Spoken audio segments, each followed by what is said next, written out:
আসসালামু আলাইকুম। আমি অ্যাডভোকেট আতিকুল ইসলাম আতিক। প্রয়োজনে ফ্রি আইনি পরামর্শ ও সেবা পেতে চ্যানেলটিকে সাবস্ক্রাইব করুন।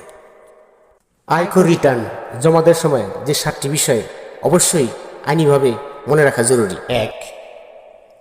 সম্পদের স্বচ্ছ বিবরণ দিতে হবে। 2. যথাযথ কাগজপত্র দাখিল করতে হবে।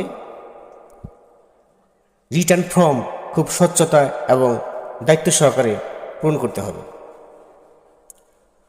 প্রথমবার রিটার্নের ক্ষেত্রে অবশ্যই বিশেষ সতর্কতা অবলম্বন করতে হবে। আয় ব্যয় সঙ্গতিপূর্ণ রিটার্ন দাখিল করতে হবে। কৃষি আয় অবশ্যই এড়িয়ে যাওয়া যাবে না। বাড়ি ভাড়া থাকলে তা অবশ্যই সংযুক্ত করতে হবে।